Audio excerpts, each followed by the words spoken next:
Hold on, hold on. Salute, We're salute. live. Welcome to Skywalker Boxing Media. Team Mo Boxing, no problem. We got a special guest today. We got two special guests.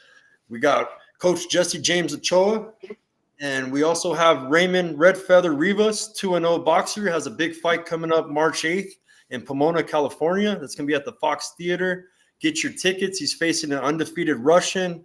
It's going to be a great fight. Salute, guys. How you guys doing? Good, brother. How about yourself? Doing great. Let me introduce you to my co-host, Papi Chunyeyo. It's Papi Chunyeyo. Heavy on the Papi, light on the Yayo. Let's go. Man, thank you I for love coming in, Coach Jesse James, man. I've heard a lot of good things about you, man. Shout out to you guys, man. You're RAYMON's 2-0 with 2 knockouts. You're gonna be testing yourself, man, come March 8th, man. You're taking a 5-0 fighter on. Yes, Credit to you, man, for chasing that smoke, man, early on in your career. Can you tell us a little bit about your upcoming fight? Not really. I'm just training hard for it. Just expecting a really hard fight. He's a dangerous opponent, so just expecting that. Training hard, just thinking about him the whole time. What he means by that is not really, as far as we can't disclose too much about what we got planned for him. We had Right. media day the other day at KO Boxing and Fitness out in what was it, Santa Ana, somewhere over there in Orange County, LA area. And it was funny, before we got up to go do the mitts, I said, hey, don't show half of your power. Don't do this. Don't do that. Make sure you because they're recording us. You know, we don't like to show too much Right. what we're doing. So I told them, don't, make it look like you're brand new, bro, because we're not Yeah. we're not Gotta here keep to it a show off. secret, man. Yeah, because They'll be looking at that and trying to adjust to it, So yeah, always keep your weapon a secret, yeah. We studied our opponent, that's for sure. We seen a couple of his fights. His last fight was against, what was his name, Ezra? Yeah, Ezra Raven or Something like that. But he's a crafty kid. He has a nice shoulder roll. Very like a Gervonta Mayweather style. Aggressiveness. I think he's more of like a reach behind aggressive fighter. Like he likes to reach because he's long. Which is a disadvantage for you, I think, when you have long arms. If you don't know how to bring your hands back fast enough, you could catch somebody real easy. I don't know if you guys know, but RAYMON has 2 knockouts. One was 42 seconds I know you know that he has 2 knockouts, but as far as the time frame, one was 42 seconds on his first fight. Was it 42 seconds? No. Yeah, 42 and 49. Yeah, 42 and 49 seconds. So One thing Yeah. we don't train for is knockouts. We don't train for Right. knockouts. We train for going the distance, being smart. And I myself, as a coach, I always tell these guys, A, B, and C. You have to have a plan A, you have to have a plan B, and you have to have a plan C. You have to be ready to brawl, you have to be ready to box, and you have to be ready to defend yourself at all times. You know, Right. so these guys are. When I say these guys, all my fighters, they're all well-rounded and defensively sound and aggressive when they need to be aggressive. The first thing I tell Raymond when he goes out to his fights, take your time, and then this motherfucker knocks him out. Like, Right. like what the fuck, Hey, bro? hey, there's no overtime in boxing, baby. Hey, You gotta coach, get out. can you tell everybody how your guys' relationship started? As far as how you and Raymond's relationship started. Yeah, it's funny because Raymond's originally from Riverside. He was born in Riverside, but raised in Springfield, Missouri. Mount Vernon, Missouri, Mount small town. Mount Vernon, Ooh. Missouri. So, um, he moved out here back in what year was it, bro? I came back in 2019. 2019. He came out here to chase a dream. He was boxing out there with what was your old coach's name out in Missouri? I had a couple. My last one, we called him Chief Ben and Haley. Out there in Missouri, he was training with this gentleman, got him his first amateur fights. And then he came out here to a small boxing gym out in San Bernardino. He was trying to find the right coach to establish his career. And I used to see him on social media and whatnot. I'm like, this guy looks like a weirdo with all these tattoos, you know? And he was with an old coach right here, and then he was with one of my buddies named Rogi out at Modern Boxing in Riverside. And Rogi's a boxing director for a boxing club out there in Riverside off of Tyler. He's a very busy man. Shout outs to Rogi, very respectful young man, knows his thing. However, Raymond was boxing with him and then went back to his old coach. And I'm not going to say his name, his old coach out in San Bernardino. San Bernardino, and just dodging him as far as his training and not giving him the attention he needed. And he posted on Instagram, "Hey, anybody interested in coaching me?" And I started laughing. I was like, "This guy's is advertising himself on social media that he needs a coach." So I sent him a message and I'm like, "Hey, how many amateur fights you have? What experience you have?" And I just picked at his brain, and he's like, "I'll be there on Tuesday." I'm like, "All right, well, we'll see. Let's see if this kid comes, you know." And he showed up, and I worked with him for like maybe 2 weeks, and I just wanted to see what he was about. And I remember he paid me $80. He was like, "I'll pay you $80 for private lessons." I'm like, "All right, cool. I'll give you." Yeah, fuck yeah. So I took his money, because we all like money. And I trained him, and he very awkward and had a lot of work that needed to be done. And I used to tell him, like, "What the fuck these guys teach you, bro?" I was like, "Are you stubborn or what? Because you had a good coach. Romeo was a good coach." Like, Yeah. and he's like, "Yeah, I have a lot of bad habits. I just can't break them." And I'm like, "Okay, I'm going to correct you." So I worked with him for about 2 weeks, and I was like, "I'm going to take you to spar." So I take him to spar over here in Paris, and he knocked this kid out. That was the first round. He knocked this kid out Yeah. in sparring, and I was like, "Oh shit, this guy has fucking power." And I take him outside, and I'm like, "Hey, I'm gonna make you pro." And he's like, "Well, I want to do golden gloves. I want to get some experience." And I said, "Nah, you don't need to do that, bro. I'm gonna take you. You're gonna go professional." He's like, "I don't think I'm ready for professional." I was like, "I'll get you ready, buddy." I was like, "I'm gonna get you ready, bro." And I was like, "From here on out, you don't got to pay me no more. I'm gonna train you." And he's like, "Really?" And I'm like, "Yeah, I'm gonna make you pro, bro." And right away, I reached out to my friend Dave Trujillo out in Temecula, and I told him about him, and he's like, "I know exactly who he is. He's trained with so and so." And I was like, "Yeah." He's like, "He's an Apache Indian like me, bro. I want to make this kid something. Let's get him started." And I'm like, "If I have your support, bro, we'll do it. I'll train him, and you can promote him." He's like, "Well, whoa, hold on real fast. I need to see what he's about before I sign him." And I'm like, "Yes, sir, Mr. Trio." So Mr. Trujillo came out, and well, he invited us over to his gym, and we sparred over there. And he's like, "Yeah, let's get him on my card.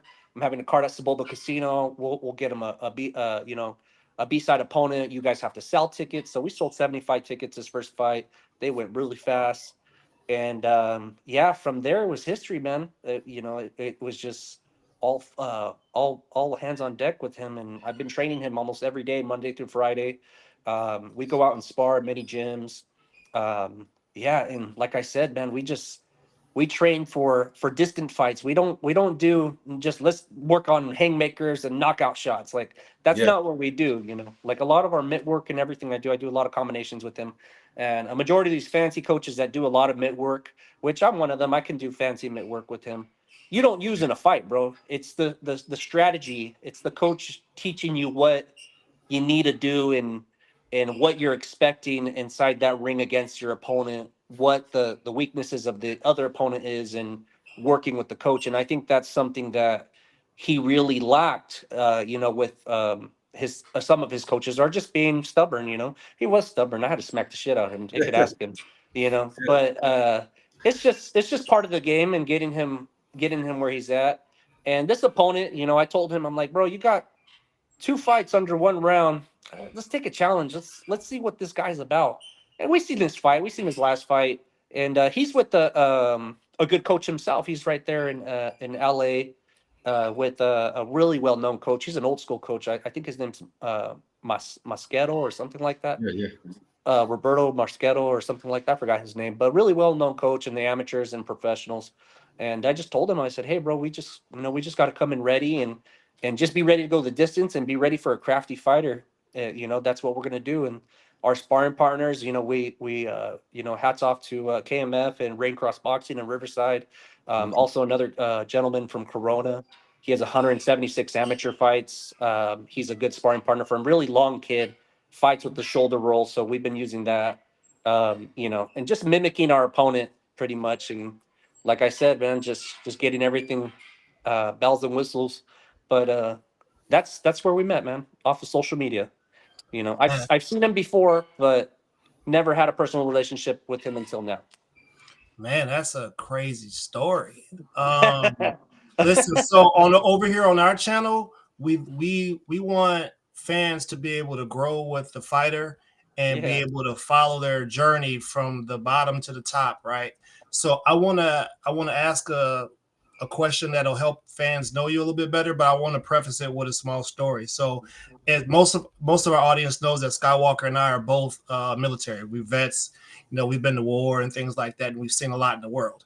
I had the pleasure in the Air Force of meeting a woman who started the first indigenous sorority, Alpha Pi Omega, which has over 100 individual tribes in it, right? And she gave a seminar, and in the seminar, the one thing that I took from her is she said that when she leaves the earth or when her time is up, the most thing that was important to her is where she left her footprints on people's hearts. That was the most important thing to her.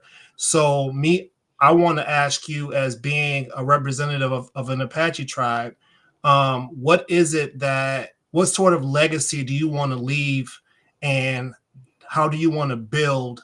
How do you want to help bring more of your people into the sport? Because obviously you have an opportunity here to be one of the first to do some wild, and I think you should take advantage of it. Yeah. No, I just want to be a motivation, kind of show people that anything's possible no matter what. I mean, I came out to California. I slept at parks in the back seat of my car all the way. I was an amateur boxer and all that. Now I'm a professional. So I just want to motivate people. Yeah, that's what we like to hear over here. Hey, I'm very familiar with San Bernardino Valley and the Inland Empire. I'm very familiar with those guys out there. I got a bunch of buddies from out there. I know it's tough out there, man. So, do you train frequently enough to make sure that you stay away from the distractions? Oh, yes, sir. Yeah, training all day, every day. Wake up, run, come back, eat, relax a little bit. Go and do some little like shadow boxing work, and then towards the night around 4 or 6 o'clock, I come to coach, and we get to start sharpening my tools, doing all the mitts, working on strategy and stuff. Coach, Yes, sir. hey, coach, hey, man, you got you a solid one. You know how I know you got you a solid one? When my man is answering the questions, he's locked in. He don't even blink. Yeah, you got you a solid one. Raymond is, a lot of people will look at him and judge him. And, the first thing, like people on the streets, this guy gets judged all the time. They're like, this guy does drugs. This guy does this, and, Raymond's actually never done drugs. We all smoke weed here and there, but, he's not a drug addict. He's not an alcoholic. he's a good kid. He has a lot of potential. He has a lot in his future ahead of him and whatnot. But yeah, his story, I know he doesn't like to talk too much. He's a very quiet kid. But his story, bro, he was homeless for 2 years. He lived in the back of his car for 2 years when he moved out here to California. He came and stayed with one of his family members, and unfortunately, his time was limited there, where they were trying to live the American dream, and it was hard for him, to get a job and to establish himself and be an amateur boxer and get the experience in. But yeah, he's lived in his vehicle, and he was blessed to reconnect with one of his friends that rents him out in ADU right now. Raymond is a full-time boxer. He's signed with the promotion, House of Pain Promotions. So he is currently a full-time boxer. We're able to get him the sponsorship and whatnot to help him pay his bills and to focus on his health and everything. And, you know, there's a reason why he's in my life, and there's a reason why I'm in his life, And it's funny because both of our parents grew up in Riverside.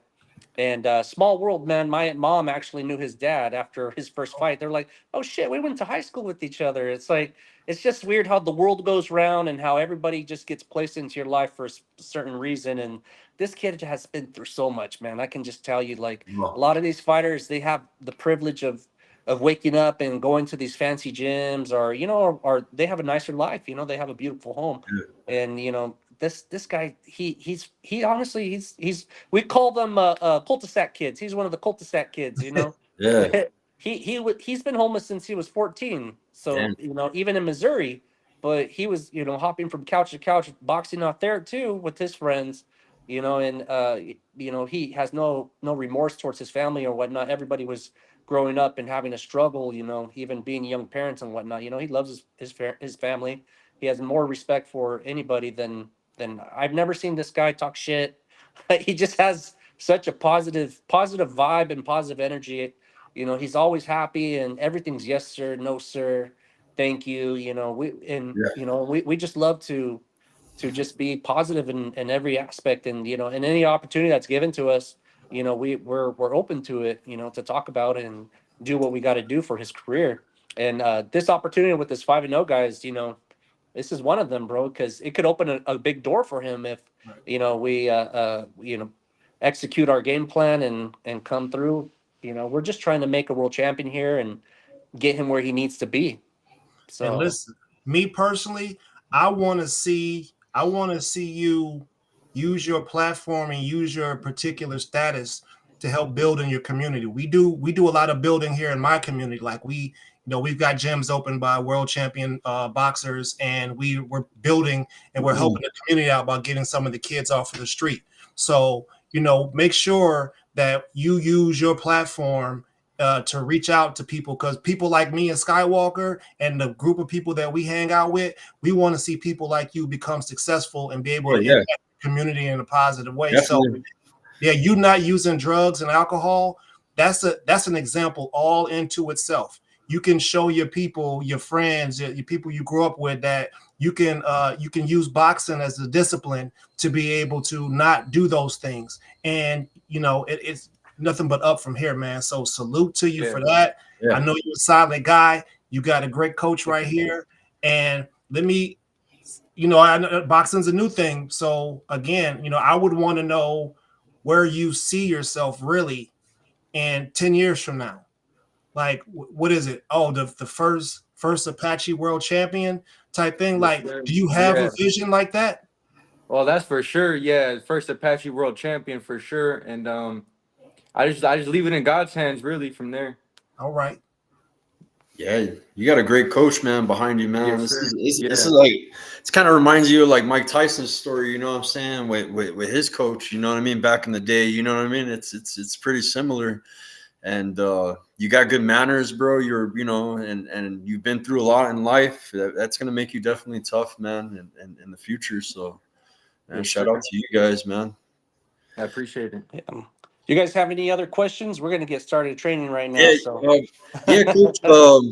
I was just a few more. I know. Do you want to shout out the rest of your stable? I know you got El Gallo Güero. He has a I fight got coming up he too. was just behind us. He just took off right now, but yeah, he has a fight Yeah, coming up. I'm gonna get him And on the show with you too, if you don't mind, right before his fight, so we can hype it up. yes, absolutely, absolutely. He's only 16, brother, so he's going to be making Yeah, his professional debut in Mexico. This kid is stronger than nails. You know, 16 it's or yeah, 16 he's pro he's debut, 16 Mexicali, pro. bro. Hey, Yeah, Pro Say said he said, can we see Yeah, him in some Pro Say gear? yeah. So I got a friend. He runs a brand Pro Say. Shout out to Raheem Burke. He runs the uh-huh. World Boxing Bureau too. He's just a man of what do we call him, Ernest? He's He's the Tony Starks of the boxing industry. yeah, he's got everything, bro. I mean, Your to outfits, your help your gym gloves, out, like training equipment. equipment, to gloves, to like fits for your fight. He's our guy, man. When he sees someone special, he likes to hook them up with gifts and stuff like that. Yeah, yeah. But Send him. Send me his Instagram, and I'll reach yeah, out to him. definitely, yeah. We You haven't see got him. we haven't got gloves yet for our fight. His shorts are done, but Okay. his gloves aren't done. And then if he's interested in working in the Yeah, near future, maybe we can work something out. But his gloves are approved in a this lot of kid is states a too. Yeah, yeah. his gloves. This kid. He's 16. He came from a small gym out in San Jacinto, California. And once again, you know, like a lot of coaches don't like to take fighters from the beginning and try to build these guys, you know. And I'm guilty of that, bro. I'll tell you that right now. It's a lot. It's a lot to build fighters. When I got him, he had 2 amateur fights, and I just built him up from there. I got him 15 amateur fights after that, or 14, and he just showed me, man. I'm like, man, you don't belong in amateurs, bro. You're ready to go pro. And you know, he's just dedicated young man, and he's gonna make his debut in Mexicali. I have another amateur. Well, actually, the professional. Come here, Ernesto. This is Ernesto. Oh no. this What's up, is this is Russell? this is Ernesto Elcora. He's actually leaving to the military, bro. He got Oh, married nice. last month, and All right. Oh he had no. What He's branch? gonna What branch? marry though. another one bites the dust, bro. Yeah. Oh What man. branch of service? What branch? Yeah, where are you at? Where are you going? Air Air Force. Force. Okay, Hey, that's I Ernest. was Yeah, that's Air okay. Force. I was Army. We Yeah. Woo! we took an opponent. I forgot his name. Rodney. What was his last name? I don't know, bro. But the kid was tough as shit, and it was his Yeah. second pro fight. And shout out to Rodney, cool guy. Ernie did his first fight. We ended up getting stopped the first round, but I'm going to be managing him overseas and see if I can find him another, gym out there and keep him busy in the pros. He's 0-1 right now, but he is a middleweight. He fights at 162, all the way up to 180, I guess. But Ernie's one of my professionals too. He's a late bloomer. How old are you? 23 now. Well, he's 23, and that You're sucks, still man. young. Don't be a 30-year-old trying to become a boxer, Yeah. because it ain't Right, gonna right, work out.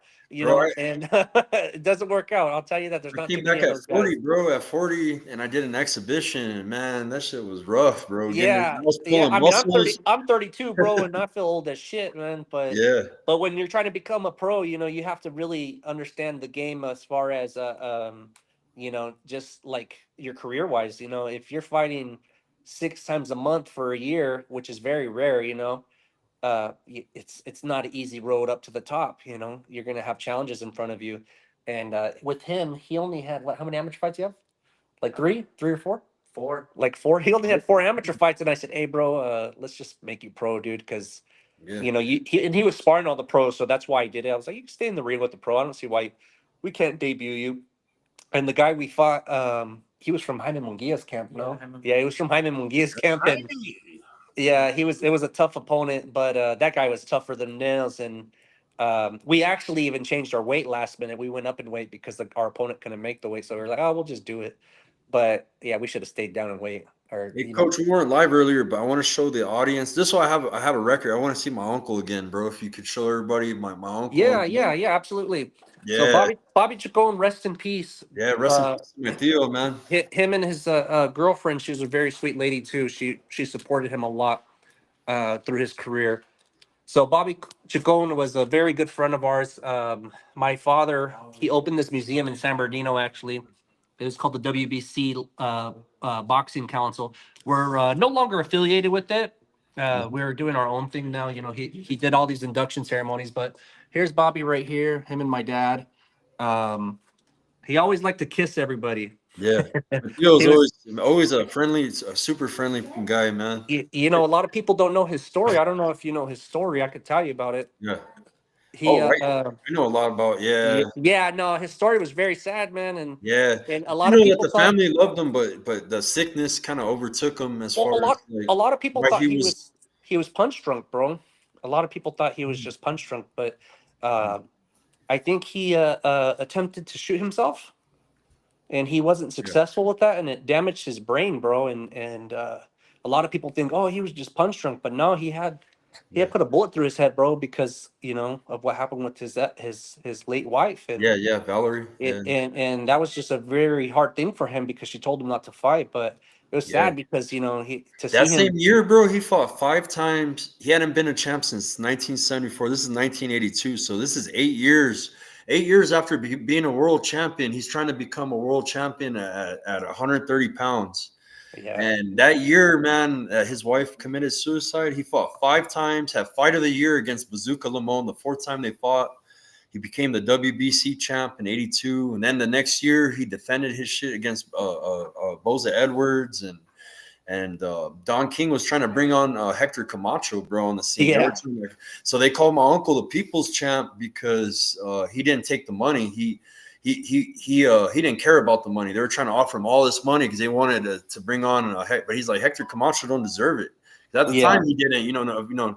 Now we know Hector Camacho's a legend, but at the time he was brand new and they were trying to cut line with Don King. So that's how him and Solomon got into it, and they end up stripping my uncle and of his title. Yeah. We have a lot of his memorabilia, bro. A lot of his memorabilia. I don't know. Well, one of the gentlemen of the board, his name's Rudy Tejas. He has a lot of the memorabilia put away. Yeah. When we did his induction, I think he donated like a robe and some of his shoes and his old gloves. Yeah. And he sent me a link the other day saying that they're supposed to be opening a museum in it's called Rudy's LA. It's a restaurant, but there's a basement downstairs. So his stuff will be in a museum pretty soon in LA. So once I get that information and let me know. Yeah, maybe you could attend it, bro. You and I'm your not family. really connected with my California side because my grandfather got deported back in the day. And he ended up having to raise a whole new family in Chicago. You know what I mean? And he had half brothers and half sisters. And Yeah, that's hard, bro. His dad ended up leaving, got deported because he got in some trouble. You get in trouble, they would deport you back then. So. Oh yeah, especially right now, bro. Shit. But hey, yeah, man. Coach, I want to say one more thing to you, if you don't mind. No, right ahead. Hey, listen, we would definitely love to have you back personally again for an interview because I would like our audience to understand the emotional investment that coaches have and what they actually put into the people that they're training and how the relationship grows. So we would definitely love to have you come back on and maybe we can dig in and ask some questions. And maybe I would love that. All right. Yeah, I would love that. That'd be cool. A lot of people that I meet in boxing, they see a kid. A lot of these older dudes. I'm 32. I'm not that old. I've been boxing since I was 14. My dad used to be Chris Ariela's manager back when I was like 12 years old, and I used to go to the gym with him when I was 12. And then I started taking boxing more serious, like at 13 and a half, going on 14. And I don't personally have amateur fights. A lot of coaches don't have amateur fights, and there's a reason for it. I'm blind in my right eye. So I was never able to fight, but I love boxing, and I used to spar all the time and spar with professionals and amateurs, and we all get our ass kicked, and I never put that. I never handicapped myself for that, but I grew up loving boxing because of my father. So, but a lot of these guys, they're just like, who the fuck is this guy? They're like, who the fuck is this guy? Who does this guy think he is? Having professionals and stuff. And I love talking to coaches because I'm a very social person, and I like to pick at people's brains and just learn and make connections. I have a lot of connections in boxing, bro. Nothing stops me from making a number or getting a number or just, networking. And, that's one reason why we're here today. Yeah, exactly. you know. But yeah, I would love that, bro. I would love an interview, you know. Yeah. So Hey, Red Feather, we looking for some merch, man. I know, hey, I yes, know you sir. can come up with some fire Yeah. merch, man. Fire We're looking merch. for it. Yeah, that's what my coach. Well, that's part of my job too, man. I'm a manager, you know, a Yeah, professional trainer, but on paper, I'm their manager. And that's a lot of these trainers like Eddie Reynosa and all them. They're right, managers. Yeah. You'll never see them because it's called the Muhammad Ali law. You could only be one. right. So you're the manager. If you're smart, you're the manager. You're not going to be the professional trainer. Right. And with all his merch and stuff, shout out to Undisputed. I know you guys mentioned your friend, but Undisputed Print Co. Yeah. Good friend of mine, Delfino. He's been making all his merch, and I do the designs. I design everything. So all Okay. logos, fight flyers, everything for these guys' fights. I do them. I work with the promoters and whatnot. So Fantastic. Hey, listen, if you got some posters, you know, some signatures and things like that, yeah, we're definitely here for it. You know, we'll send you guys each a shirt. Mo Boxing took care of us too with some merch the other day. He's wearing it right now, actually. Yeah, he's rocking it right now. Shout out. Yeah. shout out Mo So Boxing, no problems. we'll Yeah. go ahead and send it your guys' way. I'll get your addresses and whatnot. Once we get these Awesome. shirts off the print, we'll send you guys a free shirt and a signed No, flyer. We'll be Okay. hyping up the fight too. You guys can catch it on BXNG TV on March the 8th, guys. So you guys can catch the live stream. I got subscribers from everywhere, Canada. So you Yes, guys sir. want to watch this fight, you guys tune in. So All right, man. Appreciate Well, it. thank you for you guys' time. We really appreciate you. Yeah, thank Nice you. to Good meet luck. you all. Cool. So Yeah, anything? thank I appreciate you guys. Nice to meet you guys too. yeah. All right, looking forward to great things. All right. All right. Thank you guys. Bye. Dang, man, he got him a good coach, bro. Yeah, he does. Hey, shout out to everybody in the chat, man. I didn't really get a chance. Javier Hernandez, supporter of Red Feather Band. Thank you for coming in. Whoop whoop. And yeah, we got to get him in that Pro Se gear. That's a good comment. I don't know. That's not Raheem, but whoever that is, a great question. I don't know if that's Raheem, one of Raheem's channels or. Raheem. But yeah, man. Awesome, man. We had a great night, man. Check out our other interview as well. We had an Australian, Charlie Kazi, the WBC lightweight Australian champ. And we had Raymon Redfeather Rivas tonight. 2 great interviews. We're bringing you guys that content, giving you guys that heads up on these star prospects on the rise. And anything else, Ernest, for everybody? You already know, man. Hey, listen, there's a lot of stuff happening out here today. Find somebody, give them a hug. Help somebody else. That's it. Yeah. Much love, everybody. Raymon Redfeather Rivas, March the 8th. It's going to be at Pomona Fox Theater, Pomona, California. Oh, that's Makai. All right. Hey, what's up, my brother Makai? That is Makai. I should have known by the MK.